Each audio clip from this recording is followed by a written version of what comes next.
Hey, welcome to the Sharpe Way show. Yes, it is a glorious Friday evening and it's 7 p.m. on the East Coast. So you got to look at my mug. I know you love doing that. And so please keep doing that. And don't forget, please like, comment, share. I know I bug you every time, but please do it. Let other people know that this show is going on. I want to bring up, I put in the description the idea of the future of competition. And I've been speaking about this for years, literally for years. And most of my talk about business and growth, I've been speaking about this since I ran in 2018. Many of the things I've talked about, some of the more popular people are now talking about, right? They're behind my curve. So one of them is Elon Musk. Elon Musk did an interview with the Wall Street Journal, I don't know, 4 months ago, something like that, several months ago. It was 2020, maybe December, maybe November. I don't remember exactly, but he did an interview and he talked about what he thought the future of competition was. Now, some of you are going to be like, Elon Musk, that guy's a government grifter. Well, yes and no. Yes. More yes than no, but yes. So it doesn't mean he's wrong. And he has some really good ideas. And believe it or not, many of them are libertarian. You may be shocked about that. But either way, whether you agree or love Elon Musk or hate Elon Musk, he says a lot of things that make a lot of sense. And I want to bring those up and talk to you because COVID and the government response to it has affected a lot of what we do. And we're going to have to respond effectively as a nation, as individuals, as companies, as employees, employers, and everything. Our kids are going to college and school. He discusses education too. All the things I've been talking about, Elon Musk is on board. I think he's watching my show. That's what I think, but I could be wrong. We'll see. Let me show you a couple things. I think you'll enjoy it. This should be a very interesting take. Still apply in 2020, and are we broadly as a society doing everything we should be doing to foster that same environment that brought you here? See, he was just talking about, there's an environment in America that has allowed you to succeed. And with 2020, are we still doing it, right? That's his concern. Are we still doing the American thing to take advantage and to push people forward to be great entrepreneurs? Yeah, well, I think U.S. is still great with respect to innovation and fostering entrepreneurship. See, he says, it's still great, but he doesn't want to say it wasn't great because that gets him in trouble. So it's still great. I think we don't want to be complacent, and we Yep. want to say, okay, how can we make it better over time? And I think we want to be cautious about the gradual creep of regulations and bureaucracy. Did you hear what he said? Gradual creep of regulations and bureaucracy. What party talks about that? Yeah, only one. Rules and regulations are immortal. And if we keep making more of a year and do not do something about removing them, then eventually we will be able to do nothing. Now, I want you, this is an amazingly powerful statement that most people don't understand at all. He says regulations are immortal. And if we don't get rid of any and we keep adding, eventually we can't do anything. We can do nothing. Yes. Yes. Why do you think Bill Maher went on a tirade the other day about how America can't build anything? Why do you see so many entrepreneurs can't get anything done? Why did you see when all of a sudden we needed a vaccine, the first thing we did was relax regulations? When we had to get stuff done, we had to all of a sudden ignore regulations. What does every governor, every executive, every mayor do when they need to get something done? Get rid of regulations. And wow, what happens? Stuff gets done and people don't all of a sudden die. I showed you this yesterday. Right? When you take away the regulations in Florida, do the businesses just go, great, everyone, let's start French kissing in the bathrooms? That's not what happens. I mean, I'm sure some people do, but that isn't what the owners do. They say, I still care about my people, and they still do smart things. This is his point. This is very important, and I think not well appreciated. This is sort of like the slow boil of the frog. Yes. His bug doesn't jump out because it gets just slightly hotter each year. We should be aware of this, I think, particularly at the state level. Mm-hmm. Yeah, well, I want to talk about that because you've been running into that some in California. But yes, because remember my policy in New York The policy I wanted to create in New York is similar to one that I have in Wyoming. My policy was if you are a small business owner and you want to sell your product or service only in New York State, if that's what you want to agree to, do it by doing it in writing. Hey, I agree. I will only do that. You will be immune from all federal regulatory bodies. Giving a small business owner a shot at success, whether that's a diner, whether that's a whatever it is. I don't care what it is, what's a shoe store, whatever. Amazon has tons of regulations. You won't. You have some chance at winning, right? Franchise McDonald's. That's a nationwide international company. They got to follow all the federal guidelines. Your Bob's Diner, you don't have to. That will make things better. But let me ask in a broader sense. I mean, you've been working with government. You do business with government now. You've expressed strong feelings about government, pro and con. Yeah, he has done a lot of business with government in New York State too, my friend. Picked up all our goodies and walked away. You did, but look, a lot of people are mad at Elon Musk for grifting the government. I'm actually not that mad at him, and the reason why I'm not that mad is because he's playing a system that we put together for him. It's like someone who yells about how they can't stand a system, but whatever, I don't know. Takes government health care or something. Fine, it's what it is. Take it. You're here. Take it, right? Do the thing that I'm taking my Biden bucks, right? Take your Biden bucks. I mean, it's fine. It's the system that you have. So he's working that system, and man, does he work it well. At different times, depending on the circumstances. But when Yes. you think through an innovation lens in the broadest sense, what's the right role for government? Like what? Now he's asking, when it comes to innovation, right? What's the right role for government? Elon Musk, not some crazy libertarian guy, not some, politician, some guy who is now, is he now the richest guy in the world or close to it? At least he's one of them, if not the richest. Very wealthy guy, making tons of money, doing all kind of cool things. What is the role? Where should government be a player and where should it be hands off? What's ideal in your mind? Sure. A lot of the time, the best thing that government can do is just get out of the way. Surprise! And so I'd say that's the default. Surprise! Probably the best thing to do. Then after that would be ensuring that there are not artificial monopolies. There is artificial monopolies. I'm trying to think. What candidate in 2018 was talking about breaking monopolies and making sure there aren't government-sponsored artificial monopolies? Oh, that would be me. Think he's watching my show, guys. Yes, monopoly is bad. I say it all the time. a fertile ground for startups.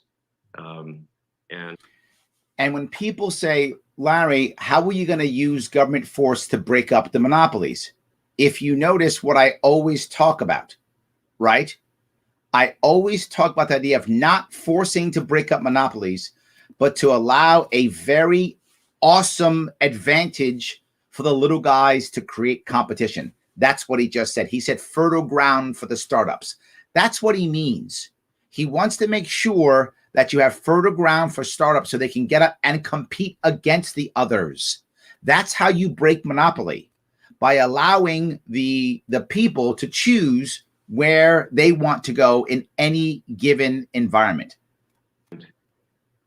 Because what can happen over time is they can get regulatory capture by large companies.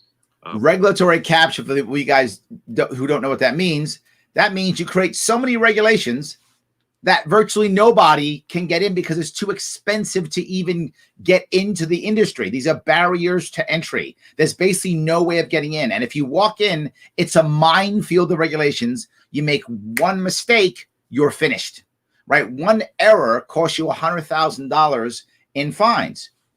Your Tesla, whatever, there's your check. Your Bob's Diner, you're finished. Ball game over. No chance of survival. That's the issue, right? That is the issue. Where they influence the regulators and the legislators to favor their situation. And then you have a forest of redwoods. And you just... All right, let me cover two of these things he just mentioned. He says, absolutely, he says, you have these people influence regulators. Here's what you remember, two things. Number one, who writes all the regulations? Corporate lobbyists. That's who writes them.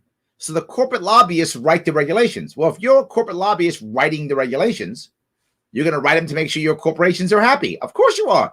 That's what you're paid to do. That's why you're there. Of course you can do that. But not just, it's a revolving door with regulators. Regulators also become government workers who become also internal, blah, blah, blah. They're not going to fight each other. They'll influence each other. That's regulatory capture. That's what he's talking about right now. The little trees can't grow. Little tree, because all the redwoods are there, suck everything out. We really want to have an environment that tends to favor smaller companies and startups. Yep. The big companies really don't need the support. Yep. But they will generally try to work the system to establish a monopoly of some kind. Yes. We should be wary of that. In general, it's like I think we could consider changing the way we think of things from, say, capitalism versus communism. I apologize for the long answer, but I think okay, here we go. He goes capitalism, communism. This is actually not a bad way to look at it. So if you got a couple seconds, hear this guy out. He's got a decent way of looking at this versus going capitalism bad or communism bad. It's a little bit different way of looking at it. Listen to how he touches this. This is kind of capitalism versus communism, and think more in terms of feedback loops. So feedback loops. Is a given organization, does a given organization, government or commercial, have good feedback loop for the customer? So he's going right to what I always say. Remember, I talked about this when I was running for office. I said, literally, I'm a business guy. I want to make sure that my customers are happy. And if I'm governor of New York, the New York population, they're my customers. And if they're leaving, literally just walking away, then I'm failing. But if they're staying in New York and people are coming to New York, coming to my company, I'm winning. So I want to make sure that that's my number one goal. Stop people from leaving New York State because I view them as my customers, right? All New York people, all New York State residents would be my customer. I said that more than once during the campaign. And I also said things like I would literally be driving around the state so I can talk to the New Yorkers and get to know what each county is thinking constantly. I've crossed the state. Everyone knows this 3 times already, every single county. And I'm going to do it again this year. And I'll do it again next year. And I'll still be talking so I can meet everyone in every single county. And I said, I'll get a bus and run the government out of a bus for at least a couple of months to get around it again. Why? Feedback loops. I have to understand what people are saying and they have to have a response. Whether it's the people as a whole or whoever the customers are. And if you've got like a duopoly or oligopoly, they're generally going to have a weak response. Duopoly or oligarchy, weak response. Yes. To their customer. And if they're monopoly, they're going to have the weakest response. Monopoly has the weakest response. And what do you know from data? And any of you who care, you can check the data. This is always the way it is. The average American has virtually no, and I mean almost no power to make things happen in Washington, D.C. Almost none. The average person is almost none. Lobbyists have everything. The feedback loops are basically non-existent. That's what's happening now. He's exactly correct. He's looking at it in a different way, which I think is not necessarily a bad way of looking at things. To the customer. And the reason that government, I think, is often the worst at responding to the customers being the people is that they're a monopoly that can't go bankrupt, or usually a monopoly that can't go bankrupt. That's what he just called socialism or communism. That's what he just called single payer without saying it. That is a smart way of dealing with that. It is a monopoly that can't go bankrupt, which means it will have terrible response and bad feedback loops. You know what we need to do? More centralized control. More centralized control. I think Elon Musk would disagree with that. He doesn't like duopolies or monopolies. Bad feedback loops, and it can't go bankrupt. It cannot go bankrupt. So there's not really a cleansing process for a government short of a catastrophe. Oh, so there's no cleansing. Look at what this guy. I love his words. There's no cleansing process short of a catastrophe. He just said the only way to fix this revolution. That's what he said. Beautiful words, brother. Well done. So, I mean, if you want to complain about the DMV, what's the alternative? Yes. So a couple things to unpack there. First, I do want to, when you talk about redwoods dominating the air and smaller companies having a challenge. Let me grab a couple of comments if I can. You guys are commenting. I'm going to grab a couple of them before we move on. There's a bit more of this I want to talk about. He's doing a really good job. I do appreciate that. Hey, Myron, good to see you. It's been a while, brother. Thank you so much for popping on. Brian, thank you for liking and sharing. Everybody else, please like, share, comment. It does work. Yes. Cliff says Elon Musk is brilliant, but he plays the rigged game. 100% right, Cliff. Correct. And he, I think he knows it too. He does. So while I'm a little upset, yeah, I get it. I get it. So Jimmy says we are already way overregulated. 100%. That's why he's talking about doing no more and start removing. That's what he's talking about. And I agree. Let's begin to at least stop it from growing, and then let's stop pulling back. Right now, we're just throwing more on, right? We're going more. Paula says less regulation equals more innovation. Yep. Paula says Musk better than Gates. I agree. 100%. I agree. Yes.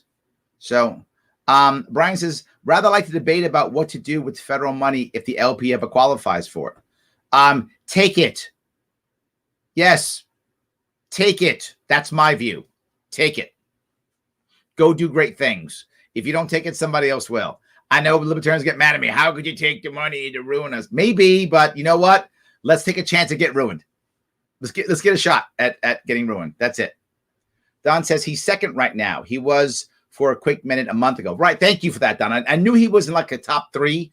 I didn't know if he was the richest or not. But yeah, thank you. He's number 2 now. There we go.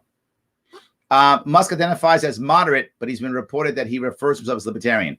Well, then maybe I should give him a call, get some bucks for a run or something. Got to hang out with him. Liberty Shamrocker, how are you? I love Elon. Don't hate, imitate. He's kicking ass. Not bothering taking names. I love that. Very good. Andrew says, I've long thought Elon Musk was a great Trojan horse to bring the ideas of the free market to the leftists. Want to solve climate change? No one's doing more than Tesla, a free market solution. Andrew, I've never thought of it that way. That's pretty smart, Andrew. I like that. That's pretty smart. If you look at him that way. I'm not sure, but you know what? I guess in a way, whether true or not, it's a really good story. So I like that story. I think I'm going to tell it because I do like it. It's a good story, right? He was using government to beat government. He was right. He was a Trojan horse to bring libertarianism to the world. It's a good story. I might write that book anyway. So I like it. Thank you. I think that's great. I haven't thought of it that way. You gave me a new way of thinking about it. So why is he wearing a bandana on his neck? Is he going to rob NASA?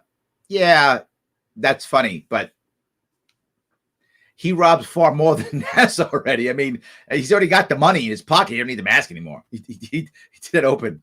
Yeah, Paul, thank you. Paul, you read my mind. Yes, he already robbed NASA and more, right? Not just NASA. He's been robbing lots of places, which is why I like Andrew's story, because now he's Robin Hood, right? So I like Andrew's story. It makes me feel better about him. So I think I'm just gonna believe it, even if it's not true, because it makes me feel good. I'm gonna buy it, Andrew. I'm in. I love it. There we go. Jonathan says, honestly, I hear he's a hard ass, but I respect him a lot. Certain gripes notwithstanding. Gripes, yeah, agreed. Yes, absolutely true. So Dustin says, no wonder he supports my favorite decentralized money. Yes, absolutely. He does. 100%. Michael says, there's no possible way for any electronic device to get past FCC Rule 15 from 1993. Huh. A full 2 years before Windows 95, which makes ozone generators illegal. Okay. Same rule. Second, last sentence removes the government of all liability from infrared radio frequency radiation. Okay. Also known as energy in the form of data transfer using air gap, which is what SARS-2 actually is. Michael, you gave me a bunch of stuff I don't actually know. I appreciate that. I'm sure it's true, but this goes to something else. You know, I've done work for the Department of Buildings in New York City, and they have a problem too, which is they want to follow all the rules and regulations and make people safe, of course, and they want to build stuff in New York City. Oh my God, they're fighting all the time, right? Internally, like the people at the DOB are like, I can't stop everything from being built, but I gotta follow the rules. So you know what winds up happening? They start making decisions on which rules are the most of each. It's a hard spot to be in. But to Musk's point, we got to pull them back. We shouldn't make those decisions. We shouldn't have to. So, yes. Elon is the biggest welfare recipient in American history. That I'd have to see the numbers, but that's a believable thing. That's believable. Maybe. But doesn't mean he's wrong. Justin, does not mean he's wrong. So let me keep going. There's a couple more things he says, which I think you'll enjoy. Let me grab just a couple more here. I think you'll enjoy them. I'll head back over to your comments too. Alex, some people would hear that as being the situation in Silicon Valley today. I don't think that's what you implied, but is that what you see in Silicon Valley? But is that what people are saying? Silicon Valley has become a system to where everybody's huge, right? You only have the big boys. You only have the Twitters and the Facebook, and the little guys don't exist anymore. The Googles and little guys don't exist. So now what do you do? But there's a second piece here, right?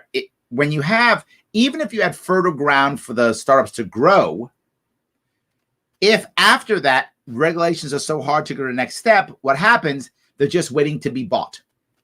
And then you have companies who actually stop innovating. They just encourage the little guy to innovate so they can buy it. So that's where innovation comes from. Today? Well, I think this is not a Silicon Valley problem. It's a general problem. Yes. I mean, if you look at, say, how many candy companies are there? Like, Big Candy is 3, 4 consolidated into like 3 companies or something. Is it only 3? Yeah. And they also own all the dog food and the baby food. I didn't even know. Is that right? That they own all the foods, kids, dogs, and babies. They own all the foods. 3 companies.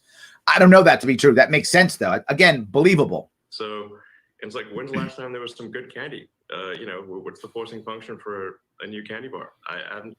That's an interesting question. I mean, if anyone eats, I don't eat that much candy. I've been on keto lifestyle for 10 years now, so I don't eat that much candy. But I'm trying to think about, has there been lots of new candies? I don't know. The ones I can think of have come from out of America, like cool Japanese candies and stuff that have come out. I don't know. Maybe I'm wrong. Candy people do. Is he right or no? See one in ages. So, we got to watch this like consolidation that ends up that I agree with. Resulting in lower responsiveness to the end customer. And let me explain why consolidation comes for some of you who don't know this. The reason why we have so much consolidation recently was because of regulation. What? Yes, Enron and all that happened, and now we're gonna change everything, and we're gonna fix. We're gonna Sarbanes-Oxley. We're gonna make sure that we regulate. We're gonna make sure that all the CEOs, CFOs are held personally accountable for every little thing. We're gonna regulate. So what happened? Companies said, "Man, it's tough to go public. Let's not go public. How do we raise money without going public or going public in America?" They came up with 2 options. One, they went to Canada, and the Toronto exchange exploded. TSX was nothing before Sarbanes-Oxley. Now, all of a sudden, it's huge. Why? They said, let's go across to Canada. It's literally right across from New York State. We'll go to Toronto. We'll go there instead. They speak English. Life is good. We'll just go public there. It's across the freaking lake. We'll do that. That was option 1. And option 2 was M&A activity, mergers and acquisitions. And the thing that actually happened, and some of you will know this if you're in the field, is now I say I've got to raise money to grow. I can't go public anymore. I don't want to because it's not worth it. So what will I do? I'll buy a company. So I make candy, and you make a new baby food. I'll buy you. Your company's actually only worth about $10 million, but I'm gonna value it at 30, and then say I need 10 more to integrate. So I'm gonna buy it. I'm gonna raise $40 million to buy that company that's worth 10. So I take the company. I give the CEO $5 million. He's happy as can be. He's off. I take my $35 million. I dismantle the company. I didn't want it anyway. So I dismantle that company, take $35 million, and I grow. And I have no strings attached. That's what actually started happening. And it's been happening. People are buying companies that make no sense whatsoever. They don't want the companies. They want an excuse to raise money. But it's a problem, though. That small baby food company, they'll keep it maybe. They probably already have one. They have to fire all those employees. All jobs lost. vulture capitalists. All those jobs are lost. They don't need them. They don't want the money. They just want the money. They don't want to spend it on these people. So they fire all those employees because they don't care about the brand anyway. They absorb whatever pieces they can use in their other places, and they sell the rest of the assets off. Done. Move on next. That's happened from regulation. So that's why he's talking about consolidation, because now people got into consolidation. That wasn't the case in the past. Now it's huge for consolidation. It's been happening, but that just sped it up. So now what happens? You have an actual industry for M&A activity. There are people who their only job is to make sure consolidation happens, and they're making a ton of money on it. They get a cut of how much money is raised. So imagine if we raise $100 million, $200 million, $1 billion to buy something. There's a lot of money. Your cut is a lot of that. You get a cut of that, you'll do almost anything, to include hire lobbyists to allow more consolidation. Money, money, money. Regulation means the wealthy win. Let me say that one more time. Regulation means the wealthy win every single time. That's what he's talking about. I hope I cleared it up and made it clearer for you. And like I said, it's like, you can think of like in the limit, government is simply the largest corporation. Yep. So some people, I think it's a false dichotomy to look at government and sort of industry as separate. Government is simply a corporation in the limit. It is the ultimate corporation with Yes. a monopoly. The ultimate corporation with a monopoly. And when people going, you know, we need more government power. You're giving more power to, quote, the ultimate corporation, and it's a monopoly. What do you hear me all the time say about government? It's two things. It's a monopoly and a jobs program. That's what government always is. This is what he's saying in a different way. Monopoly, jobs program. But then as you get closer to, like I said, monopoly, as the feedback loop gets weaker and less responsive to the customer, that's where you have something which does not maximize the happiness of people, which... Oh my God, does not maximize the happiness of people. What have I said the liberty movement is about? Happiness. Life, liberty, pursuit of happiness. The job of government is to allow us to have life, liberty, and to pursue happiness. Even Elon Musk knows that. This guy's got to be watching my stuff. He's got to be. He's got to be watching my show. It should be our objective overall. Yeah. We had a couple people last night at this event who were joining the Biden administration, a couple of the president-elect senior advisors. Mm-hmm. And clearly one of the things heavily on their mind. He said president-elect, right? Because at this point, these are some Biden administrators. Now that I look back, this was in December. So this was about a month after the election that this was last year that this interview was done. It's sort of a new national industrial policy, for want of a better term. They talked about spending a lot more on research and development and fostering innovation. Big government spending, basically. Big government spending. Is Oh, his head's nodding because he's like, I'm gonna get me some of those dollars. You know, Elon's like, I like government spending. I am so gonna get some of that. He loves that. Elon is all about that. Now, don't get me wrong. He'll say it's wrong, and he's correct. It's wrong, and he will take that money. Yeah, he will. that kind of national industrial policy a good idea? Is that a good use of government right now in your mind? And if it is, where would you focus that kind of effort? I would focus that effort on my companies is what I would focus that effort. I would like a nice big check from Uncle Joe, please, so I can go build some more cool stuff. Well, it's government's responsibility to establish the rules of the game and ensure that those rules are properly enforced. Like, sort of like the referees on the field, and it's like football or something. Then you got the rules, you got the referees. You got to make sure the rules are the right rules. The referees are enforcing the rules. I think as you talk often, I talk often about the idea of making government more like Uno, simpler to understand, less referees required, more people can join, and less like Dungeons and Dragons. I love Dungeons and Dragons, but less people going to play, a whole lot more rules, a whole lot more dungeon masters. That's an important role for government to ensure that the rules are correct and that the incentives are what we actually want them to be for, like I said, the long-term maximum happiness of the people into the future. Happiness. That's the goal. Where I think government does not do a great job is when they want to not just be a referee on the field, they want to be a player on the field. Oh, so you mean like give out health care or give out insurance or give out things so they're part of the actual economy, yeah, that's a problem, isn't it? What a great way of looking at that. You want to be a referee on the field, and you want to be a player. Why don't we let government just be referee? How about that? Let's just go to referee with simple rules. Can we just go there? That's what I'm saying. I love that he brought that up. You don't have no idea how much, because it's exactly what I talk about constantly. Let me grab a couple more comments, and you guys keep commenting. I'm gonna keep grabbing a couple if I could. So Paula says, yes, take the money. That's what I'm saying. I'm with you. Yes. Jay says Elon's private rockets cost 1/10 of a NASA rocket, and it's reasonable. The private sector does a better job.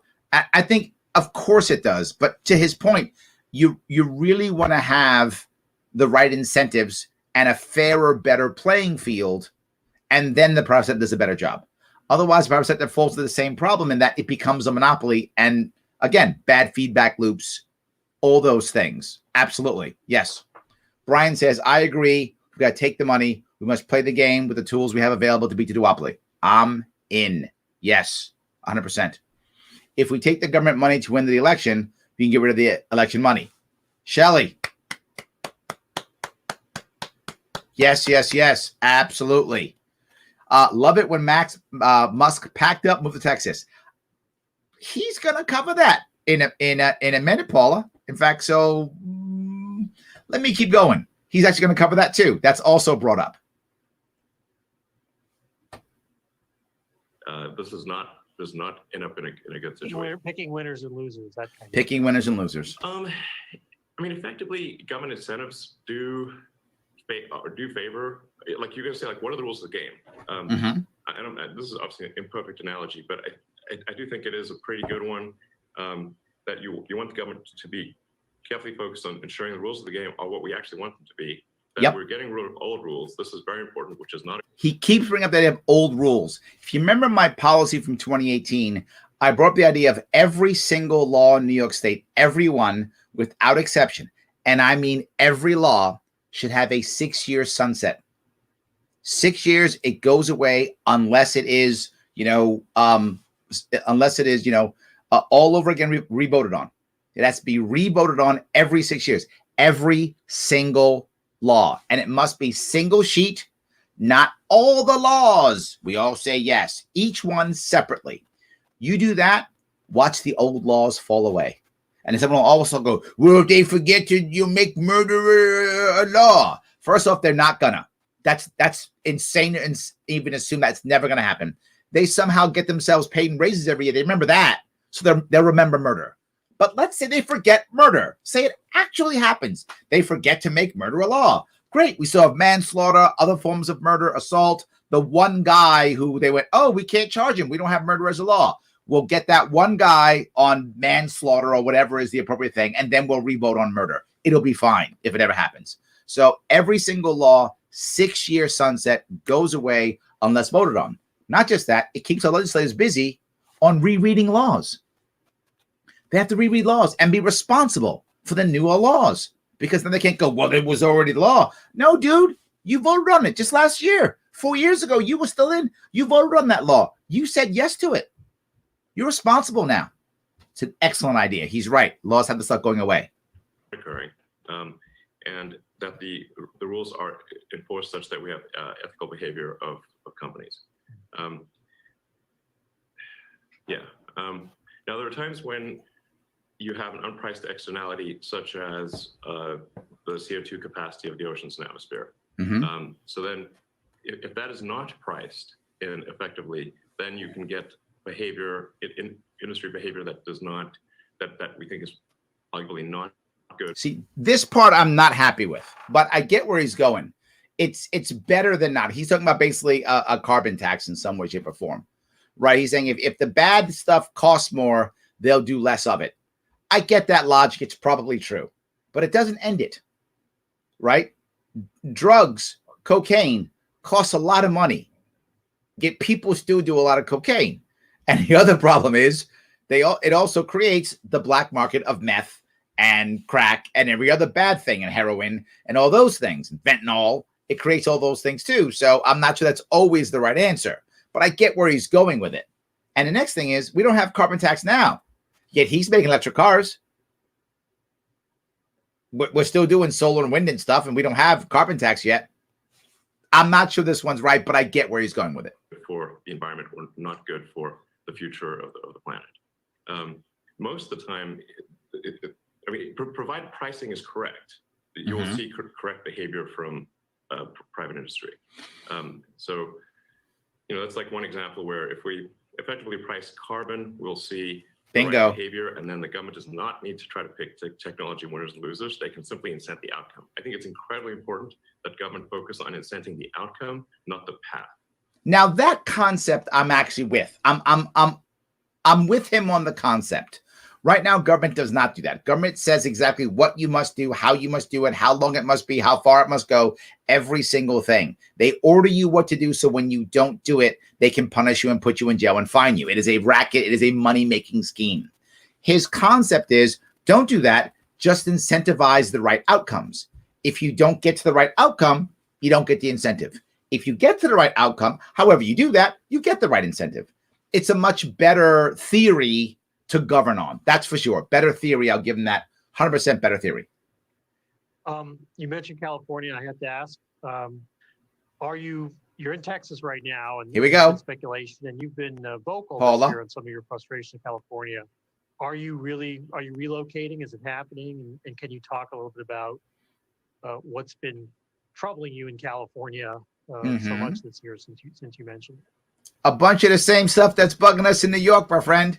The same stuff he talked about. He's going to tell you right now. He's already gone. This is from December. He's already out of California. Listen to what he said. You asked Paul. I told you he was going to talk about it. Here he is now. Sure. Well, first of all, Tesla and SpaceX obviously have massive operations in California. In fact, it's worth noting that Tesla is the last car company still manufacturing cars in California. Hear that? SpaceX is the last aerospace company still doing significant manufacturing in California. See that? His two companies are the last two in California, and he just moved. What's that tell you? They're coming next. There's going to be none in California. And California's worried about what? Changing what employees are to make it harder to employ people? Raising minimum wage or whatever it is? How about keep jobs in your state? That might not be a bad thing to focus on. So there used to be over a dozen car plants in California, and California used to be the center of aerospace manufacturing. Yes. My companies are the last two left. I want to emphasize. So that's a very important point to make. Yes, it is. For myself, yes, I have moved to Texas. Yep. We've got the Starship development here in South Texas, where I am right now. We're going to do a launch later today. And are you telling me that he's going to leave his companies in California? He's in Texas. He's just waiting on the right time to pack up everything. I'm sure his team is already literally signing papers, probably as we speak, already signed them on what area he's basically going to buy. It's cheap now with COVID. So he's going to get a bunch of commercial space and move his operations right there to Texas. Guaranteed. And then we've got the big factory development just outside of Austin. Already outside of Austin. But you made the move really. Why? Why did you go? Yeah, why? Tell me. Personal decision, or was it? It was partly a corporate environment decision, really, for the headquarters, isn't it? Well, I mean, in my case, the two biggest things that I've got going on right now are the Starship development in South Texas, which was done. This was set in motion like 5 years ago. You knew it was coming. The big new U.S. factory for Tesla, which is called Giga Texas, just by Austin. So those are the two biggest projects. Yeah. So these necessarily drive my time here. Of course, you're moving everything to Texas, guy. I get it. I'm not mad at you. At least a third of New Yorkers who are leaving New York are going to Texas. It's fine. They're going to Florida, Texas, Arizona, Tennessee. They're out. I get it. Yeah, and then the other big thing for Tesla right now is the Giga Berlin. So I was in Berlin. Spent a fair bit of time in Berlin working on that. And also China. And I mean, a lot of Teslas in China. There's he's making stuff outside of the country now too. Tons of them.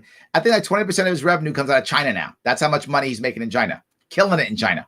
California is great. So there's a lot of things that are really great about California. Obviously, it's the biggest economy in the country, most number of people. But I do think that there is something that happens when, Tell me. If it's, say it nice. Sort of sports team analogy, like if a team has been winning for too long, they do tend to get a little complacent, a little entitled, and then they don't win the championship anymore.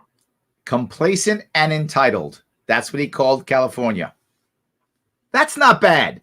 You know what? You're a decent politician. You're not bad. I like how you didn't go garbage and crushing us. You just went complacent and entitled. Well done. So California's been winning for a long time. And I think they're taking it for granted a little bit. Yeah. There we go. A little bit. Just a little bit as everyone leaves. On innovation in corporate America in general. I mean, innovation has always been core to who you are. It's how you think about your companies and your role.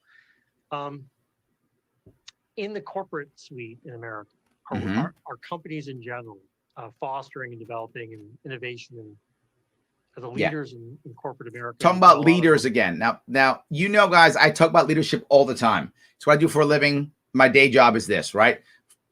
Special, good post-industrial leadership. This call, do we prioritize innovation as much as we might or need to? Do you think right now?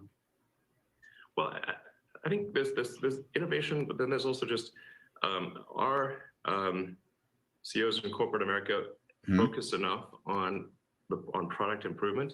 I think the answer is no. There we go. And I think generally my advice or my recommendation would really be spend less time on finance, spend less time in conference rooms, less time on PowerPoint, and more time just trying to make your product as amazing as possible. I cannot stress how important that is. Yes, he's right. The problem is, though, the system right now, the way it works, all the money is in finance. That's where the cash is. He's right. People aren't spending all their time in finance because they're dumb. That's not the reason. They're spending time in finance because that's where the money is. Finance is a huge industry in America. The Fed gives the money away. The Fed gives the money away. Literally, here is free money. Please go give it away. Please go make tons of money on transaction fees and all these fees. Move money around. Don't build anything. Just move money around and make billions. Now, don't get me wrong. I'll be clear on this. I'm not against finance. We need it. Finance is important. Loaning and borrowing and selling and back and forth. Important stuff. We have to have it to grow our economy. It's an important part of business. It's nowhere near the size it should be. It is a massive chunk of our economy, and it should be a much smaller chunk. We have incentivized it because of our Fed are lowering the interest rates. That's why a lot of our best and brightest are going into finance. And the worst part about this is, so is a lot of our AI. We're not taking our AI products, our AI services, our AI brilliance, and doing it to say combat a possible cyber attack from China or Russia. That's like nothing.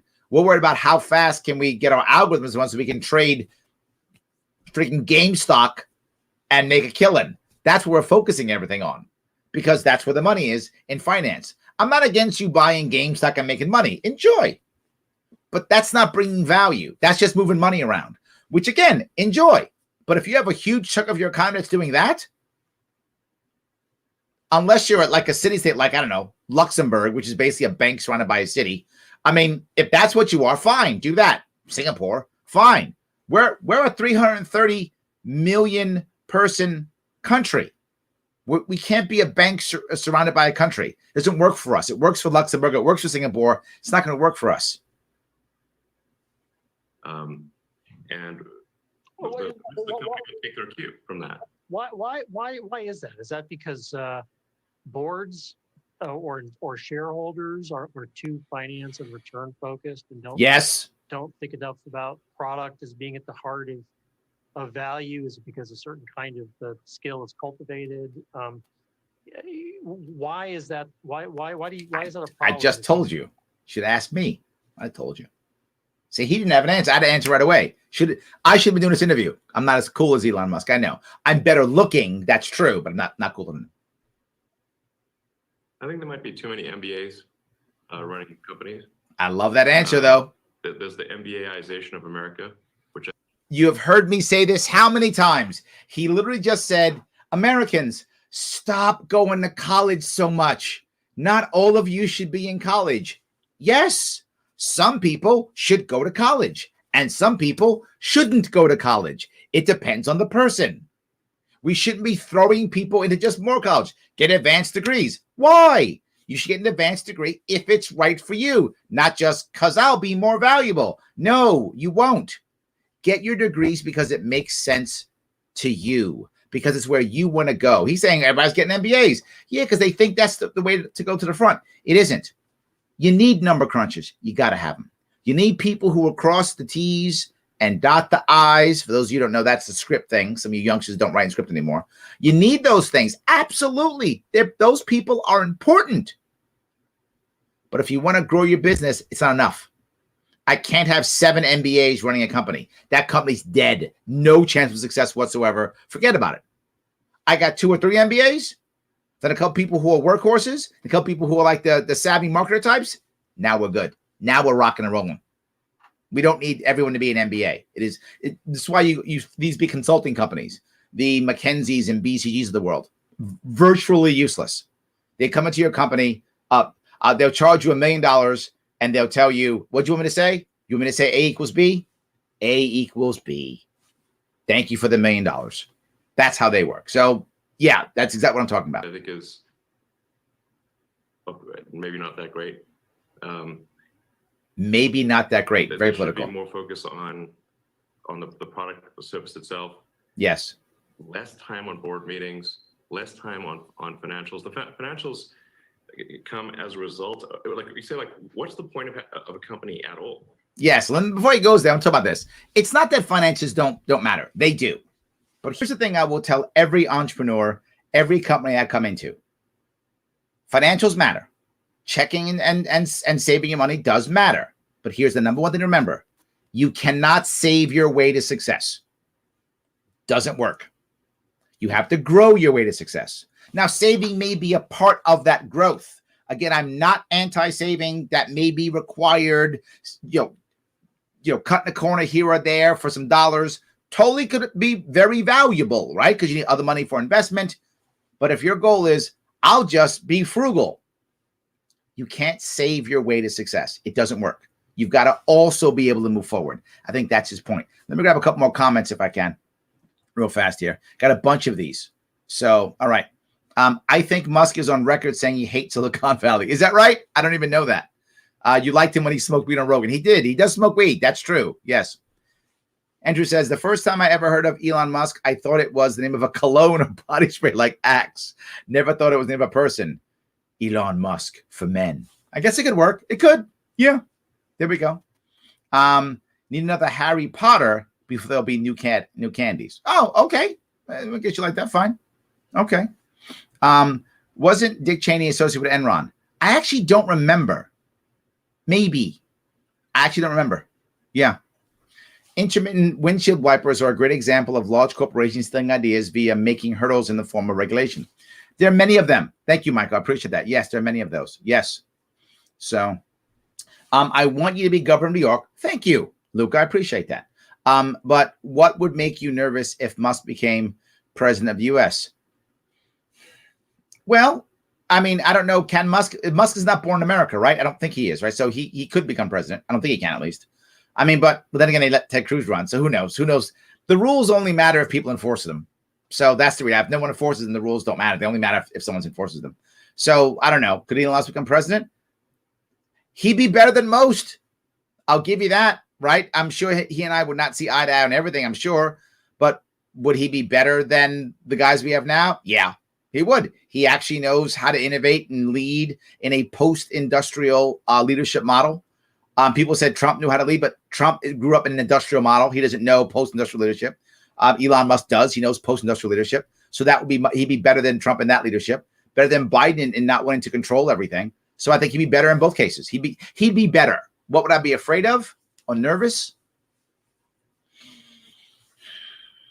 I think if I was nervous of one thing, it would be that he would want to globalize America faster than American culture is prepared to globalize, creating, I think, culture shock. That, I think, would be my worry, that he might want to globalize America faster than America is prepared to globalize. Not that I'm against globalizing America, but as long as American culture and people are ready and moving forward towards that, totally fine. I'm not against it. My worry is, though, would he do it in a way like tomorrow, boom, and American culture would just be completely shocked, and the disruption that could come from that would be very challenging. I think that would be my worry. I'm not saying he would do that, but that would be my concern. I hope that answers your question. So Elon is also a university in North Carolina. Oh, I didn't know that. There we go. Thank you, Jonathan. I do appreciate that. Yes. So Michael says, New York is the heaviest regulated state in the union in financial services. Yep. One of the most recent, Regular 187, forced many companies and their products out of the state because they either couldn't or did not want to undertake the steps to complete. The biggest players gain market share, which is the norm. Thank you, Michael. Remember, regulation equals big players win. That is exactly how that works. Shelley says, M&M Mars makes far more than candy. Okay. Aramark is controlling the most grain and vegetable markets. I can't find the rest right now. Brain injury. These same consolidations used to be cooperatives. In a cooperative, everyone in it shares the profits and losses. There we go. Yes, I knew M&M Mars is huge. I do remember that. Yeah, absolutely. I do remember that piece. I do remember that they're really big and make a bunch of the candies that in the past were multiple companies. Absolutely. So let me keep going here. The government has been players in the corporate world for decades. Yeah. It's about time someone's calling out those involved. Go Elon. There we go. See? Absolutely. Sure. Everyone is moving back to New York. I don't think that's true, Susan. From what I hear, at least from the data that I've gotten, I forgot where is it from? Is it New York Times? Oof, I don't remember the actual place where I got it from. But New York State overall at its high point lost 1 million workers at its highest amount of workers that it lost. Now it's, I think, at 500,000. I don't think much more are going to be coming back. We're going to lose about 400,000 to 500,000 total workers who probably won't come back to New York. And the question is the repercussions from that, people who would service those people, what will happen there? My gut tells me New York will go next year. It will go under 8 million. And then a year or two after that, it'll go under 7 million. And I don't think it'll recover past 7 million ever. That's my opinion on that. We'll see if I'm right. But there's just so much, to deal with that. So, yes. Jonathan says, I see you got the new earbuds and cut the cord. I did. See, I know I'm an old man, Jonathan, but I can change too. So, yes, I went with the earbuds. I think it's a better look. But they fall out of my ears sometimes. I got to keep tapping them. Just pain. But, yes, thank you for noticing. See, I'm getting better. So, Andrew says, I think Elon is thinking on a longer time scale than our politicians and investors, which is why he appears to be one step ahead. We need more people planting trees under which the shade we will never sit. Nice. I like that story. Well done. That's a good one. I like that. All right, let me see if I can grab a couple more. So as he goes down this next road, if I could. He goes down another road. And why even have companies? It's like a company is an assembly of people gathered together to create a product or service and deliver that product or service. And sometimes people lose sight of that. A company has no value in and of itself. It only has value to the degree that it is an effective allocator of resources to create goods and services that are of greater value than the cost of the inputs. With the except when you go to finance, right? He's correct in theory, but not in practice. In practice, we use corporate shells, tax shelters, tax codes, government rules to create entities that are just ways of making money without doing anything. They shift money back and forth, move money around, purchase, buy, and sell entities. They do nothing, hence the holding company, things like that. Holding companies, M&A companies, things like that, right? During this, and it's happening right now, those who don't realize, one of the biggest reasons, the biggest reason, there are many, but the biggest reason why we have a wealth gap in America is because after every crash, about every 10 years or so, there's a crash.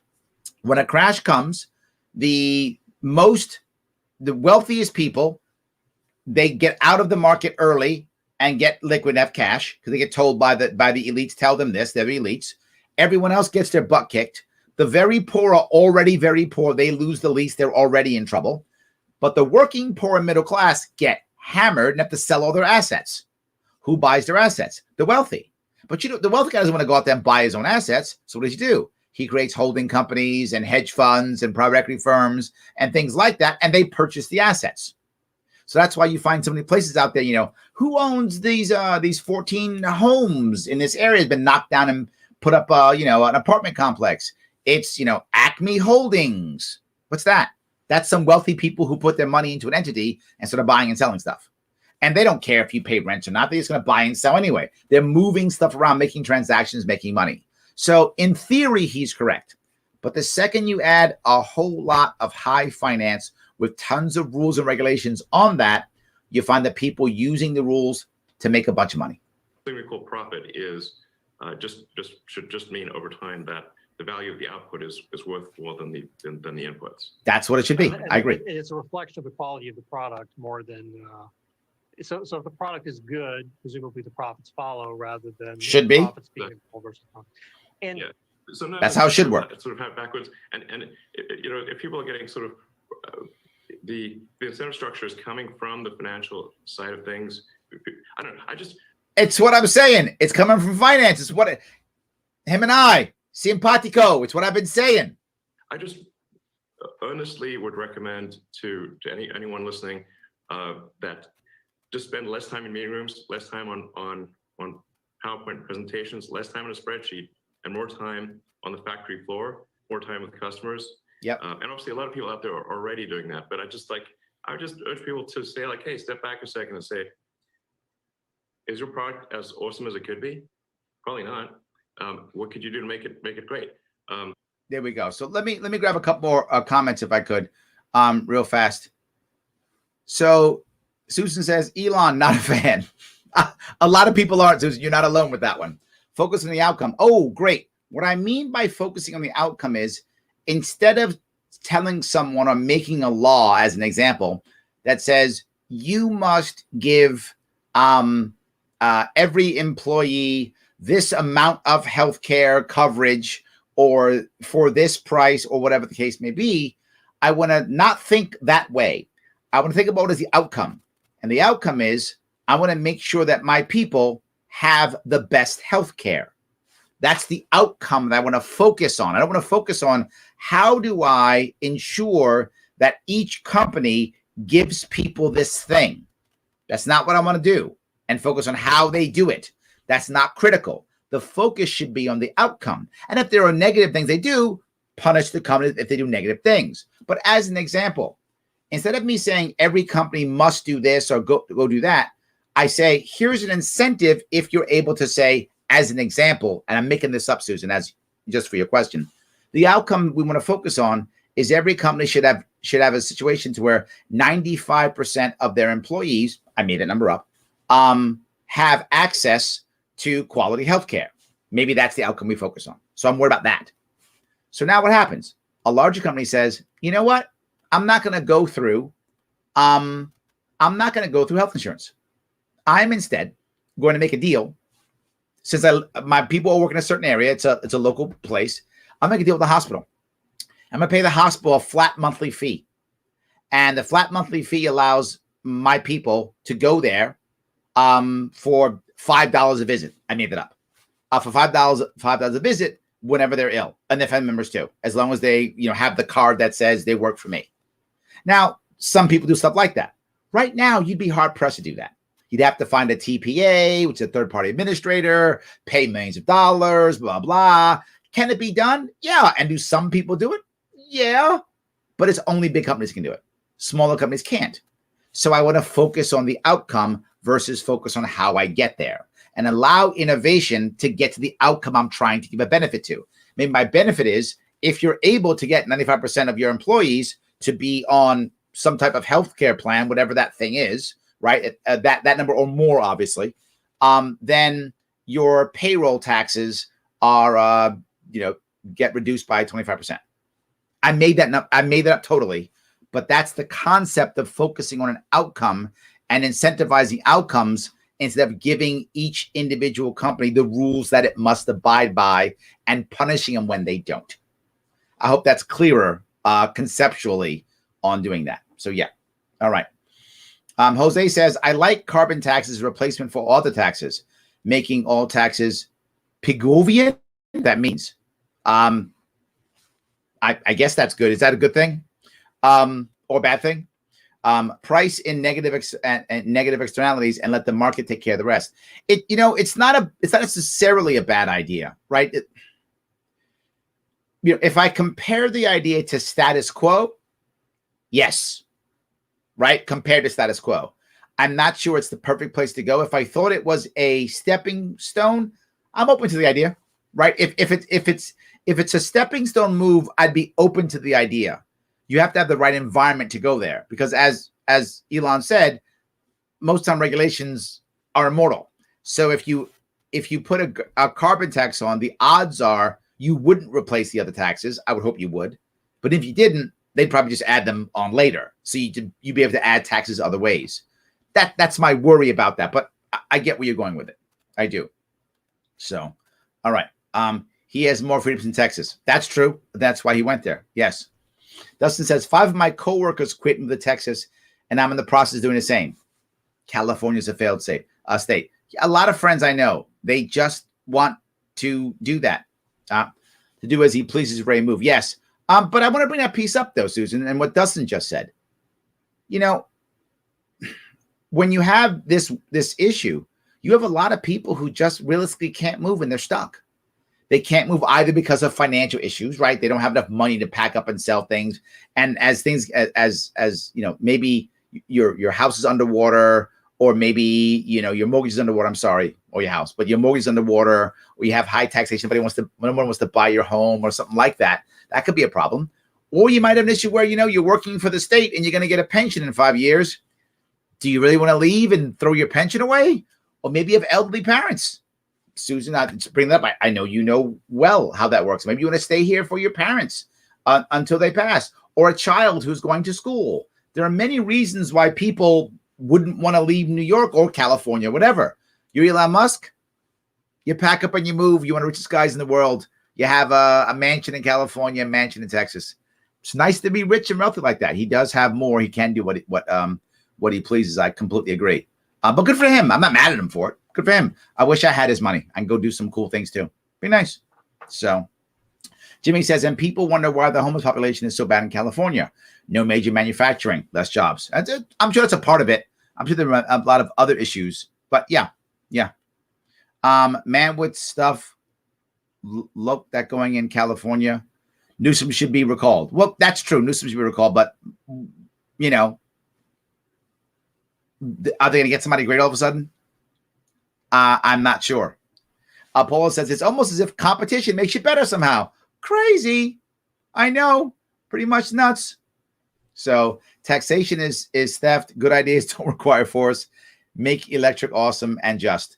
Well, this is the point, right? I know that when you talk about adding a carbon tax, as was it Jose? Did he mention that? Was it Jose who brought up the idea of the carbon tax? I think it was Jose. Jose. So, I get your point, Ryan. Do I want to be adding taxes? No, of course not. I'm libertarian. Of course I don't want to do that. Would I be open to the idea if I believed, and that's the question, would I believe? Do I believe it's actually going to remove the other taxes and we're going to put some kind of governor in place that's going to stop new taxes? I would consider it if that was the next best step. But otherwise, I get your point completely. That was my word with Jose. You say you're going to get rid of the taxes, you don't. Or you do, they just throw them back on, and now you're right back to where you were, plus more taxes. So looks like he's taking Adam Carolla's position on California. Weather, culture, and convenience so the governor can be crap and people put up with it. Couldn't pay me enough to move out there.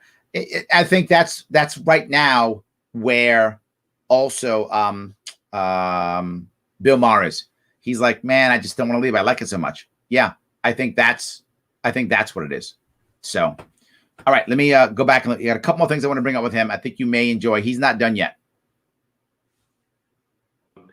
And people like think about innovation, like maybe it has to be like breakthrough innovation. I don't think it necessarily has to be breakthrough innovation. It's just like sure, like just better. Just make your product better. Yes. This is the thing that really matters. Is that kind of Absolutely. product mindset that the kind you described? Is that learnable? Is it teachable, or is there an innate element that somebody has to have to really to do it well? I mean, not everybody's innovating or thinking on your scale a lot, but It's a good point. You look for innovative people when you hire them. He does when he hires. That is pretty easily learnable, or is there some innate quality in the people? I want to bring that up. He says he looks for innovative people when he hires. This goes back to the MBA. He's not a huge fan of hiring MBAs, right? I'm not saying you should be an MBA, but he's not a huge fan of hiring a bunch of them. He wants people who have done something. It's a different way of looking at how things work, which is why not all of us should be going to college. Some of us should be going to college if that's where your life is going. You should never just go, what am I going to do? I guess I'll go to college. That's a mistake. That's a mistake. It should be, no, there's something I want to do that requires a college degree. I should go to college. Makes total sense. Please do that. But not just because. That's just not the right answer. It should be because you want to go. So let me grab some of this. I only have a year left of college with studying political science. Thank goodness. Yeah, but you're running for office, man. You're probably doing the right thing. Like, hey, Andrew, it's probably the right thing for you. Forgiving student loans is an admission that college degree is worthless. Yes, and you know what else was? The college scandals. All the people getting into college because their mom or dad gave $1 million or lied or whatever. Those kids didn't all fail. They're the same graduation rate as anybody else. Yeah. Why? Because all you have to do is just show up and you get your degree and it's worthless. Yes, absolutely. 100%. It's not just about college. It's about the degrees chosen. Yes. We know people in engineering, science, and technology. If that's what you want to do, Jose, and that's my point. I want to make sure. If you don't want to be in that field, why would you do it? If you'd rather be a plumber or, you'd rather build houses, be a plumber, build houses if that's what you want to do. But not just that. You don't have to go into that field when you're 18. You can say, you know what? I don't know what I want to do. I'm going to go join the Army. Or join the Marine Corps, which is cooler. Oh, join the Army and be in the Army for 4 years if you want to. And then come out and go, you know what? Time for college. I think I'm going to get into tech. Or do something else, right? Do what Andrew's doing. Get one in political science. Run for office. Be part of the political machine. See if you like it. If you like it, stay. If you don't, go back to college. Whatever the case may be. I would like us to move around. But Larry, what if we don't have enough people in engineering, science, technology? Then they'll have to woo us into it, won't they? And they will, because people will see job offerings there and they'll go do it. But something else will happen. And you see it already. Let's say you can't get enough people into, coding. I'm making this up, right? You don't have enough coders. I don't know if that's true, actually. But let's say for the sake of argument, you need coders. Well, what if you don't have enough coders locally and you can't get enough overseas because of immigration policies? What do? You start training people to code.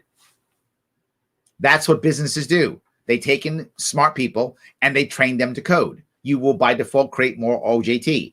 That's what happens. You don't just go under. Businesses adapt and find answers. So I agree with you, but always because people decide they want to. So SATs, useless. Might as well throw them all in the garbage. Totally useless, mean nothing. Sorry, guys. Mean nothing. Useless. I don't know why we even have them. They mean nothing. So, yes. All right. Let's see here. Paul, he was born in South Africa. Thank you. I knew he wasn't born in America. That's right. South Africa. There we go. I sound like Jordan Peterson. I do. Okay. I sound like a Canadian PhD. Nice. I think. Thank you. So let's see here if I can keep going here. In my opinion, most kids don't even have a clue what career they're interested due to mandated classes. Electives would broaden horizons. Every kid has instant stock in every class. Yes, Ryan, and yes, you remember my entire policy. My education policy was K through 10. And right after that, boom, it explodes and you begin to do what you want to do and test your life out at 16, starting to figure things out.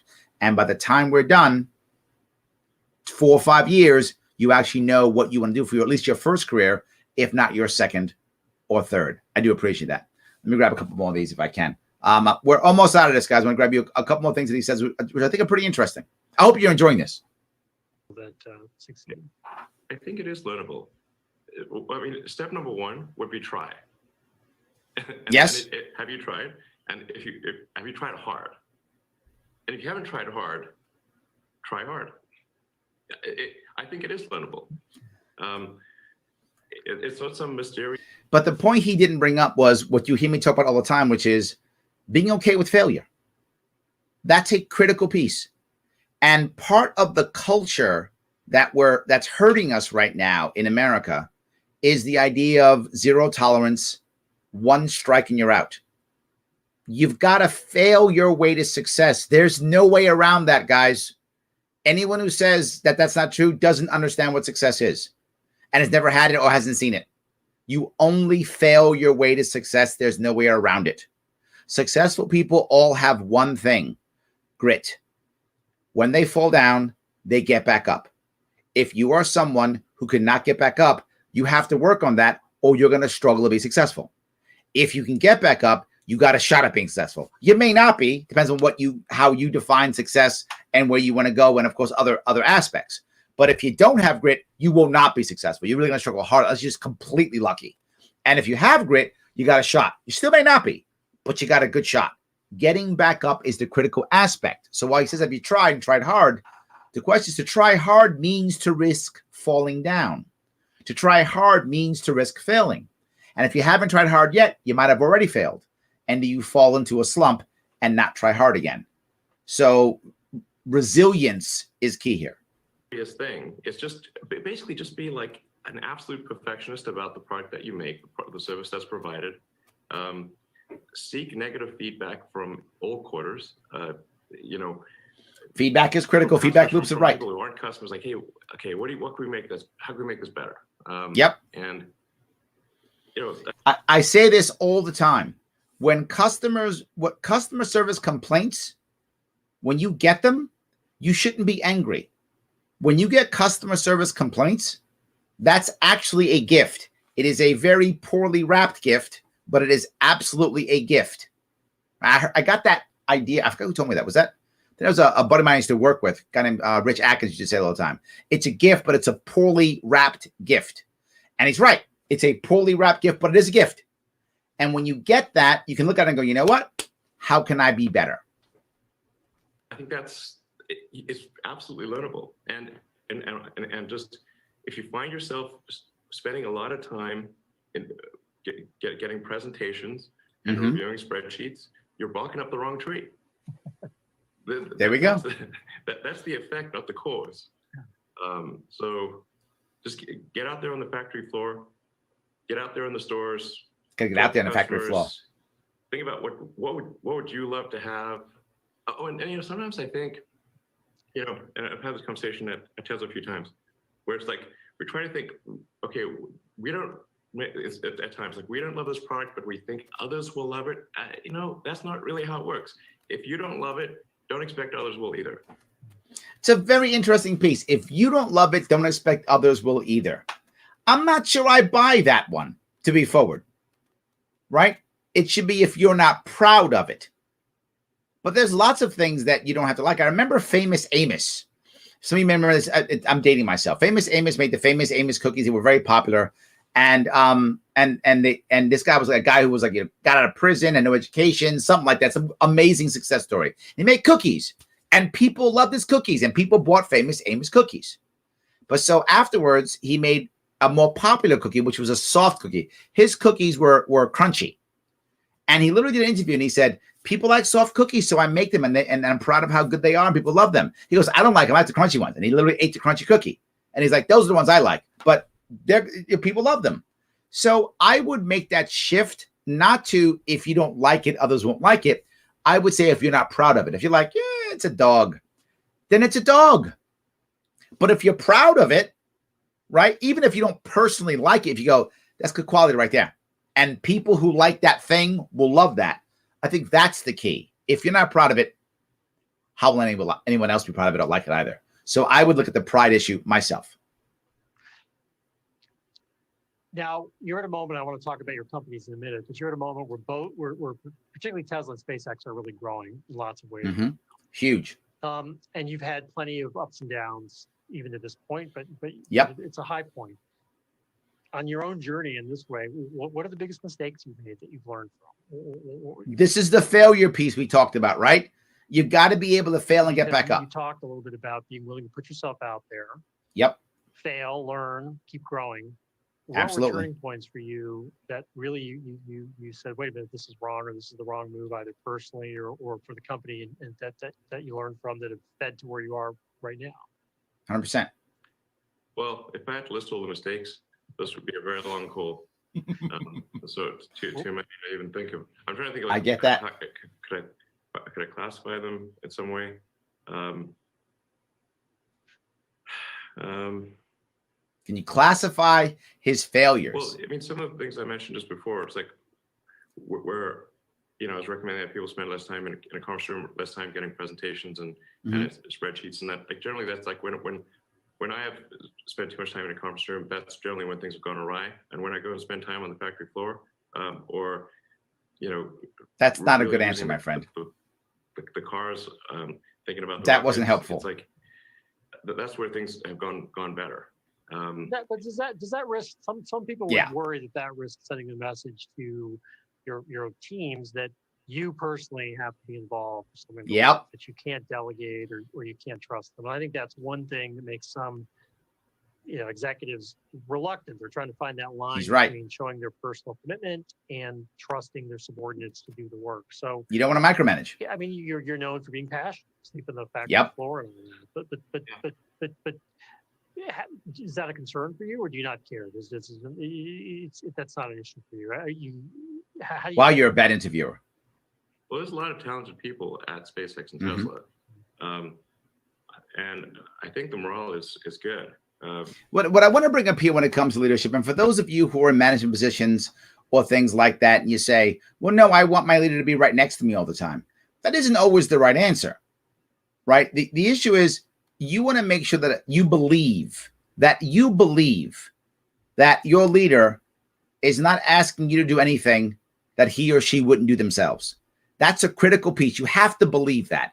If you don't believe that, you're going to begin to be angry with your leader, right? When I ran my campaign, one of the things I did is, I had a lot of drivers. When 2014, you know what I was for our gubernatorial candidate in 2014? I was his driver. So I did exactly the same thing I asked others to do. I was that person. So I'm not asking anyone to do anything that I wouldn't have done. I already did.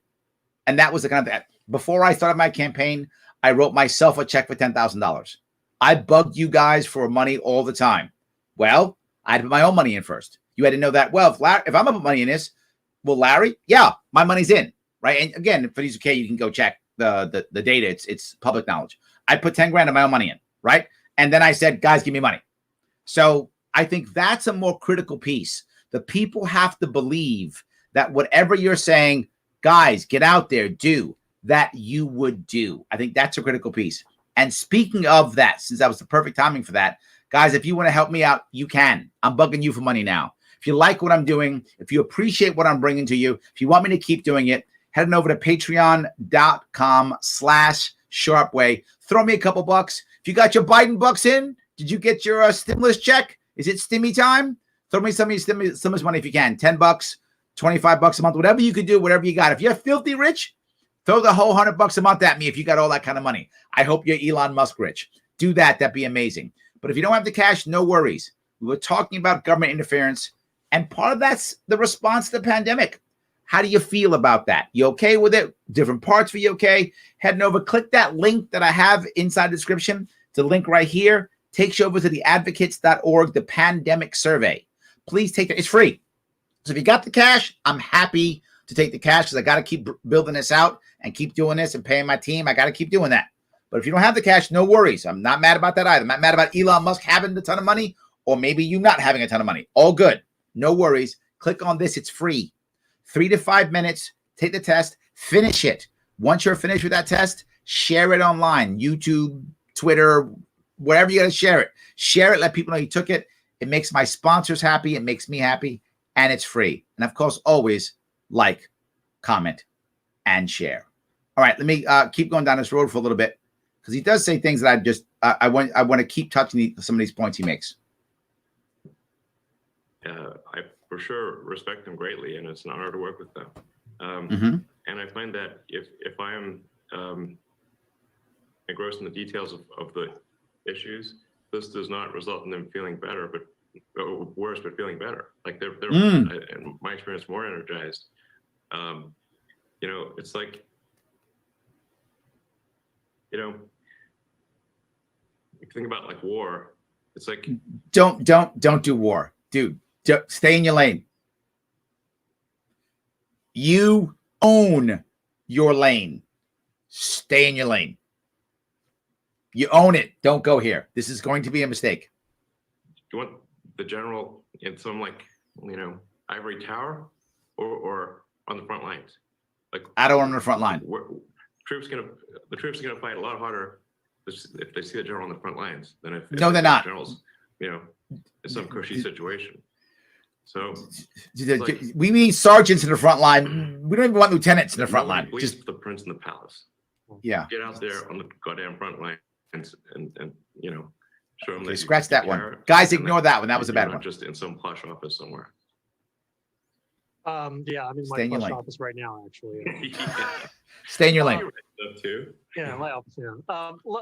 Let's talk quickly about Tesla. But both Tesla and SpaceX are scaling up today. I'm gonna wrap that part up. I think I covered the parts I wanted to cover. If you want to see that interview, you can head on over there. Please check it out. It's very easy to find. It's Wall Street. Just do Wall Street Journal Elon Musk on YouTube. It'll pop up. You can watch the entire thing. 100% if you like. Please go ahead and do that. Let me grab a couple more of these if I can. Elon co-created PayPal and then sold it. I remember that. Yes, absolutely. He did very well. He made a ton of money there without question. Griffin says, well, this is kind of off topic, but fine. Larry, we need to fix this privatized prison loophole that revenues people for profit as a result. Yep. Crime should not have a quota, especially not one. Yes. Agreed. Look, is it possible, Mr. Noir? Is it possible for a private prison system to function? It is possible, but under a very specific type of world can it function. And that is if the incentive is not to lock people up, but the incentive is to actually give people a job or give them a some success or degree or something of that sort. I don't know exactly how that would work. This is a fantasy world. We're not there at all. But if we went to a place to where prisons only got funded, paid if they had success, that would change. Well, Larry, who would do that? We have a model already for that. It's literally recruiters, right? Recruiters grab a bunch of resumes, any of them who they they find a job for them, they get paid on that. So if we had a system to where, as an example, and again, I'm making this up just in theory, Griffin, it's just theory, that if you had a two-tiered system, the government system, which is just people who we either believe or have been convicted of something or whatever our guidelines are, they go there. That's the state system. That's it. You go there. That's the regular system. But then it's a privatized system also. That system only gets money if the people get whatever they're supposed to get. So as an example, a judge might sentence them to X number of years and or a college degree or a job or a business or whatever the thing might be. If the company does that, achieves the goal, the company gets paid. That might work. If people can't get it after X number of years, they would fall back to the regular prison system. So something like that could work in theory. You'd have to hammer out some details here or there. There would still be some faults and some problems to it, but it's a much better system than we have now. And that's the only way I could see private prisons working if it was in that model. Hope that was helpful for you. All right. Oh, at least I hope my point came across. So yes.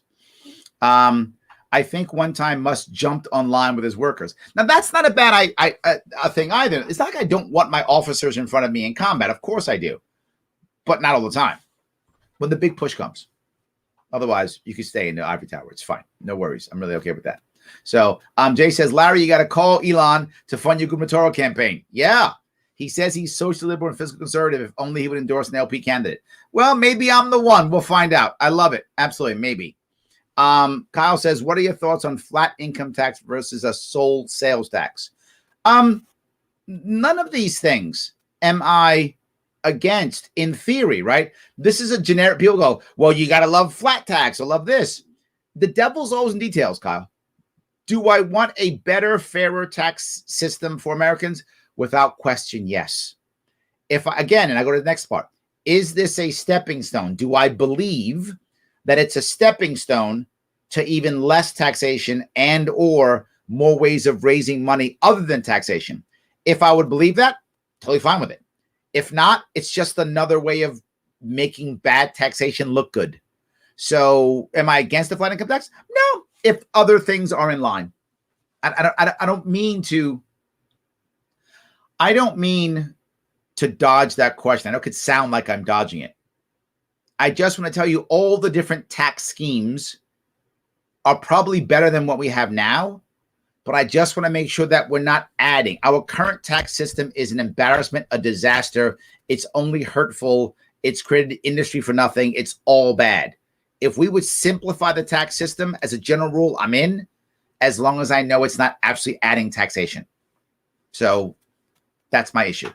So Steve says, I'm leaving Washington State for Texas now. Wow, I didn't see that Washington was a big deal they were leaving. Well, there we go. Absolutely.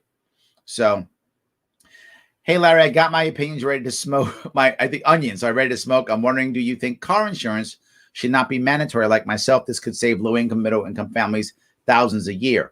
The only way you should not mandate car insurance would be if you had some other way of taking care of people who are injured or hurt in car accidents. So if you had some other form that would work, I guess you could do it, right? In theory, but you'd have to have a way of taking care of it, right? I never want to abolish something without there being something better to replace the other options available. So maybe if there was another option you could have, either car insurance or some form of co-op that would pay and support, I could buy that if you think that would be a way of making it work. And the reason why I bring this up is you look at the Amish, right, as an example. It's a crude example, but I think it's one that makes sense. The Amish don't have to, unless legally, they don't have to buy any insurance, not required to buy any insurance in their world, because if Ezekiel's house burns down, Jebediah and crew go over and rebuild his house. They actually have a social contract. Like they actually have one, right? You live there, that's social contract. If Ezekiel's house burns down, you're going to be over there hammering nails and wood and rebuilding his house. If your house burns down, they're going to rebuild your house. That's how that works. So if you had some form of co-op that would replace that, fine. But I don't want people to just be screwed because they had an accident. People do need help here or there. So that you want to find an answer to replace it. And again, I'm open to the answers. But the idea of we should just abandon things or end things. In the long run, that type of just end or abandon, while in the long run it might work, in the short run there is tons of disruption. And when there's so much disruption, Americans become afraid. And when Americans become afraid, they do bad things. They make stupid decisions. They make bad decisions. Almost everything I hate was because of afraid Americans. War on drugs, war on terror, Patriot Act, all because of afraid Americans, right? The Second Amendment laws, all because of afraid Americans. Afraid Americans create everything bad. So I don't want to create that. That would be my worry. Because if I get a bunch of afraid Americans, things get a whole lot worse. So, yeah. So, anyway. So, let me keep going here. When considering moving, I think, does this place have work? Of course, Ryan. Yeah. What's the cost of living? Can I afford property? Can I see the mountains? Oh, I like that one. I didn't think about that one. Can I see the mountains? I like that. Dustin, we don't really have private prisons. They're government subsidized. It's another good point. And in New York State, we officially don't have private prisons, but we kind of do because we have basically contractors who work employees in the prisons for pennies and grift them off of, phone and commissary. So while we officially don't have private prisons in New York State, we do have what you're talking about. It's government subsidized. It's that combination government monopoly type thing that is just terrible. Yes, that's what we actually have. Yes. So you can never try too hard. You can try hard and you might fall hard. Try harder, you might fall harder. Valid points. Try harder, so I fall the hardest. Yes. Since that is the end of the scale, you can never be too hard. Okay. Which in turn means you can never fall too hard that you can't get up and try again. Onion thoughts. I like that. Everybody, it's Friday night. Everybody's on onions now. Yes. Yeah. Onions equals cannabis. It's fine. It's onions. All good. Yes. All right. So let me keep going here if I can. I'll grab a couple more. Volunteerism works. That's very true. How can I not pick up that one? So good. Guys, I got to say it again. Please head on over.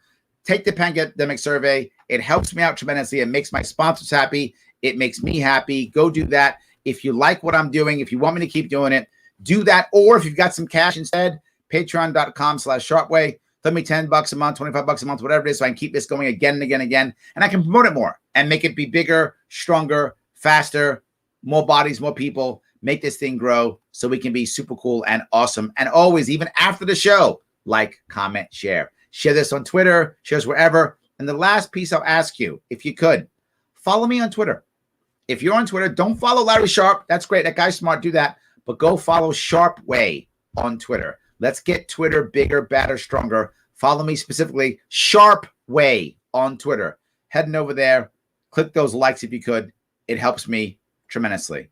Guys, I want to say thank you so much for this evening. I appreciate all the time you gave me. I will see you all next week.